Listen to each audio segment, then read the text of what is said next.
Hi, I'm Nikki, the Obsessive Bookseller. Welcome to my wrap-up for February 2023. The question is, what haven't I been reading this month? Those of you who have been watching for a while, do you remember last summer, around June or July, where I said I'm not going to read more than one book at a time? I don't like it when I do that. It's not good for my reading habits. I end up not liking the books as much. I really need to stick to just one book at a time.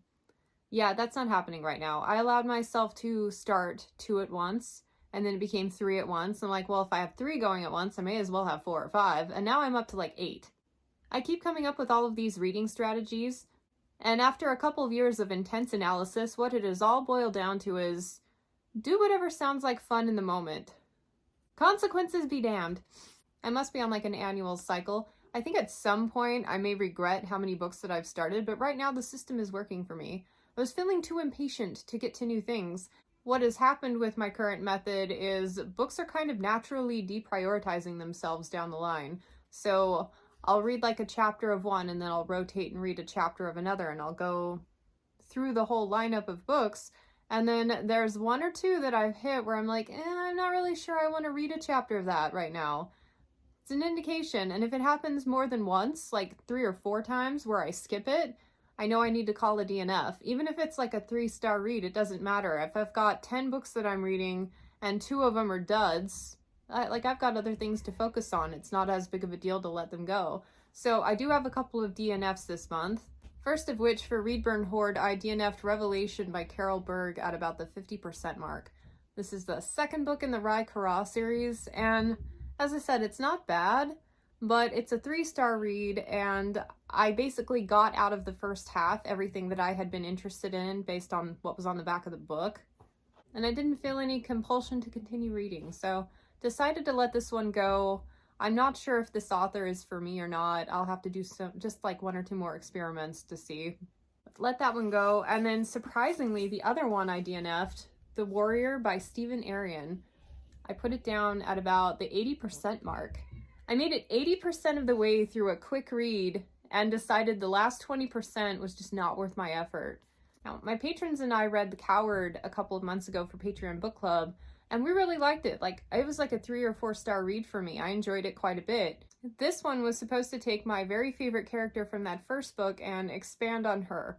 She's a non-human humanoid, and she, in theory, has this really rich culture that she comes from, and we were supposed to go get to explore that culture. The problem is, the main focus of the story, the character who got the most interesting page count, is a character that's not even listed on the back of the book.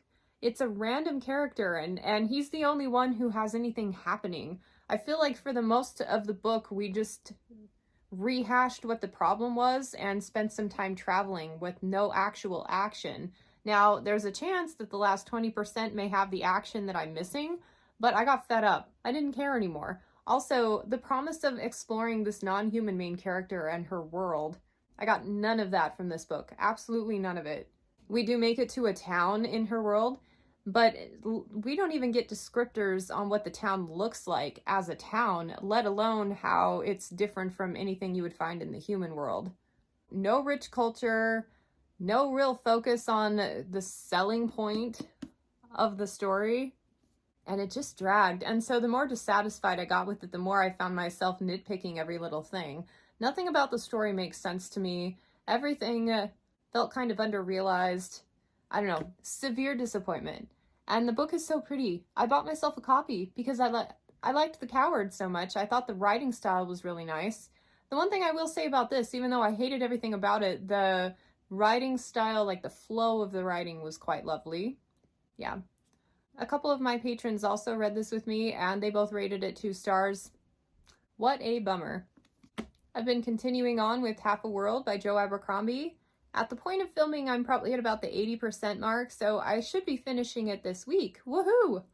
This book has just dragged, and not because I've been reading only a chapter or 2 a day, because that's what I do with every book, but I feel like the storyline is not giving me enough substance to latch onto. But I go into it at length in my A to Z challenge, so I'll leave it at that for here. I'm bringing up House of Chains this month because I actually made a little bit of progress with it. Now, it was only a chapter or 2, but I feel like dipping my toes back into it I'll start to gain that momentum again, and maybe I'll have this one finished before long. I did add it back into the rotation. The idea of picking up a Malazan book and focusing only on it was a bit intimidating, but I'm like, I could do a chapter here and there. Yeah, totally. It just requires a lot of concentration.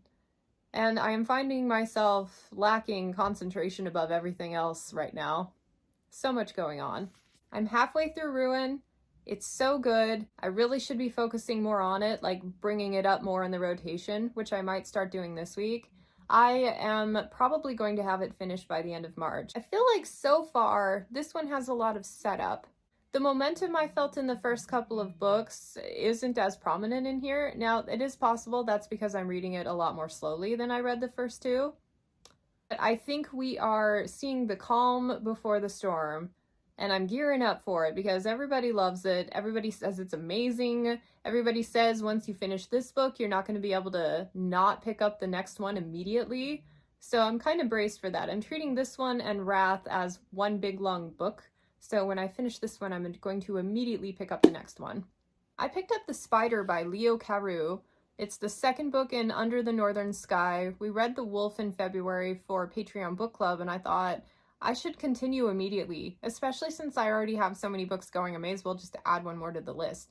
But it was one where every time I got to it in rotation, I'm like, I'm not really sure I want to read that one.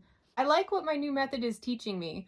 So The Wolf was about a 3-star read for me. I wasn't in love with it. It had potential though, but I should only be continuing books right now that are 4 stars or higher, because when I start to pick up a continuation to just a 3-star read, my enthusiasm isn't that up for it. I'm not excited to read on, and it hurts me deeply to set things down and not be a completionist with them, but life's too short, and I have so many books that I want to read right now and so many amazing books going at this moment that I just need to embrace the good ones, and then if I have time, I can go back and read the just okay ones.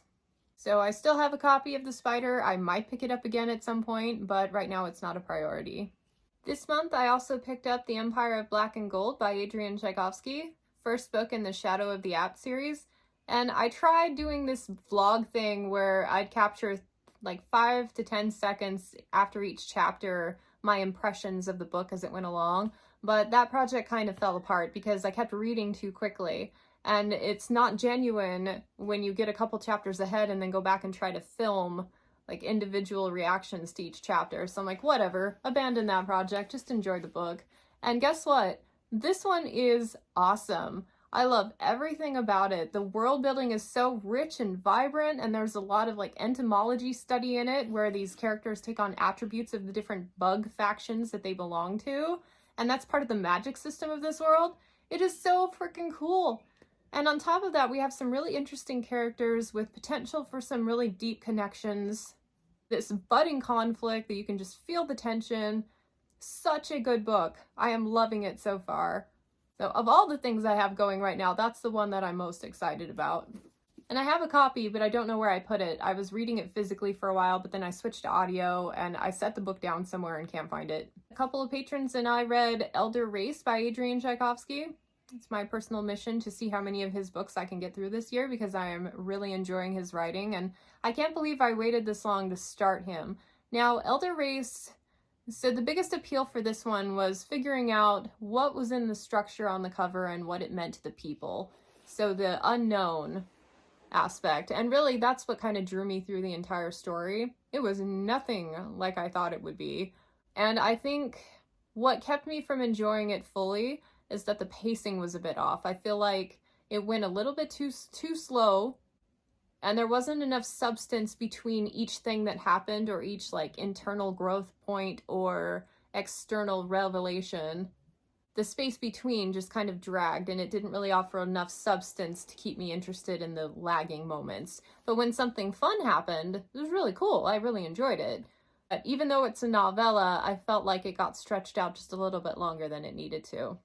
There's a really cool aspect of technology that kind of allows you to suppress your emotions, and I thought the way that was written into the story was really good. The character's voice in the text changed whenever he had that device on or off, and I thought that was a pretty brilliant aspect. I also love Tchaikovsky's biological creations in books. I think it's just, yeah, very on point. Now, in the whole scheme of Tchaikovsky, this one's near the bottom, but I've only read 4, so far I'm shooting. I've got 2 that I really didn't like as much, and 2 that I've loved. We're at 50%. Let's see if we can increase that throughout the year. I read Magic Tides by Alona Andrews. It's a new era of Kate Daniels, and I didn't even know we were getting more in this world. Evidently, there's another book that's coming out later in the year. Thank you, Tammy. I love this one. I dropped everything to read it. It's at the point where the characters are so established and they're so good at everything because they've paid their dues that you can just have fun and watch them kick butt. I always love the lore that the authors bring into the story and the general world building. Since we're kind of restarting things, it definitely felt refreshed and new, and I'm really curious to see how things are going to develop going forward. This was an absolute drop everything and read it the minute that I saw that it was available. I'm not a really good fan because I didn't even know it was coming out. Same thing with the Innkeeper one that I talked about last month. I need to sign up for their newsletter again. Okay, a couple of nonfiction, which, by the way, I realize my focus is science fiction fantasy, but I think getting an insight into the kind of nonfiction books that people read can really give you a look into what drives them personally. If you pick up a nonfiction book, it's because you're really interested in the subject matter. So that's why I'm including them in the videos. Plus, they are taking more and more of my reading attention these days, and I'm just having a lot of fun with it. So this month, the bookish Chaz and I picked up Digital Minimalism and did a buddy read on it by Cal Newport. And this is my 3rd read through of this book, and it was every bit as valuable this time as it was the first 2 times through. It's like I need a reminder on why I'm making the choices I'm making, and I need to give myself a refresh and kind of reestablish those ground rules that are so valuable to implement into my life. It was superb. I made a lot of changes this time, and they are sticking so far. And the bookish Chaz and I are going to be doing a live show at some point. We're still trying to work out the details, but yeah, stay tuned for that. On a complete whim, I picked up Attached by Levine and Heller. I found myself down the rabbit hole of internet article searching, and the phrase anxious attachment showed up, and it triggered a memory. Oh yeah, I meant to look into that because someone mentioned it as like something really fun to understand if you're interested in interpersonal dynamics. So I bought the book on Audible and kind of breezed through it. And I tell you what, this book has some things in it that are completely opposite to a lot of the research that I've been doing up to this point.